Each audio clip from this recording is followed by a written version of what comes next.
Hello and welcome to the Chicago Tribune's Bear Download. I'm Rich Campbell here with Dan Wiederer. We're at Hallis Hall on Thursday as the Bears are getting ready to play the Ravens at Soldier Field on Sunday. And Dan, we heard from Josh McCown this afternoon.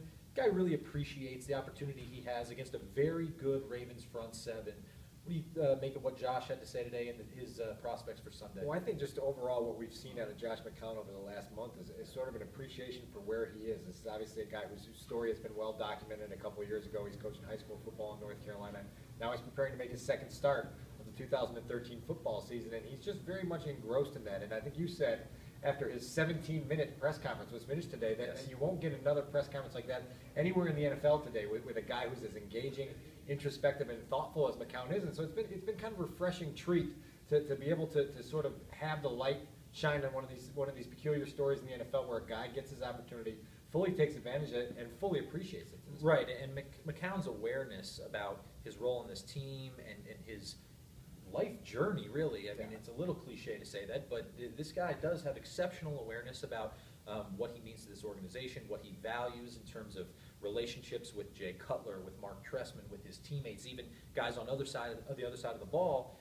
And it all has sort of come together, like McCown was describing to us earlier today. It's just everything is sort of lined up for him right now, and we've sort of seen the results of this on the field. He's had 3 productive relief appearances, and he's not trying to do anything other than, make good decisions, see the field well, and deliver the ball accurately, and he's done that so far. There's so much about timing in life, and he mentioned that, just to be in the right place at the right time and be ready for your opportunity when it comes.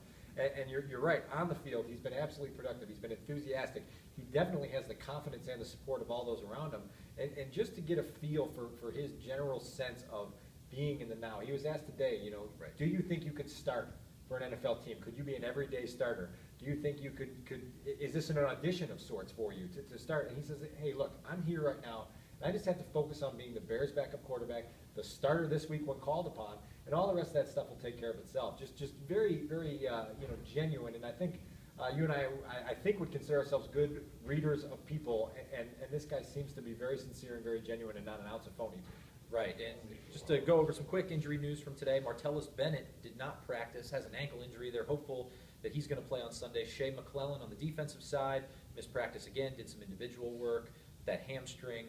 Jeremiah Ratliff, same type of thing. So a little bit banged up, D-line, but the Bennett injury is a new addition here. Without question, and they're optimistic that he'll be back on the practice field Friday. Martellus said we will see. Obviously, this is a guy whose production has diminished a little bit. A lot of that is because you've got guys named Jeffrey and Marshall catching balls on the outside, but it's certainly worth keeping an eye on where Martellus is on the sort of pecking order of the passing game. In terms of his mindset, you mean? Right, yeah, and just where the Bears go with him and what they ask him to do going forward. The other thing today is getting a look at that hard cast that Jay Cutler was wearing on his ankle. Obviously a severe high ankle sprain that requires some stabilization. Mark Trestman insists it's precautionary, but it gives you an indication. This is a guy who played pretty much 2 entire quarters on that sprained ankle, and here's the results. He's got a hard cast on Right, Jay Cutler still week to week. We'll have to monitor his progress ahead of that Rams game next week, but that's getting a little bit ahead of ourselves. We'll be back Stay in the now, Rich. Right, that's right. We'll be back on Friday with predictions, as always. Have a little bit of time to formulate those, and in the meantime, stay tuned to ChicagoTribune.com for updates. For Dan Wiederer, I'm Rich Campbell, and we'll see you next time.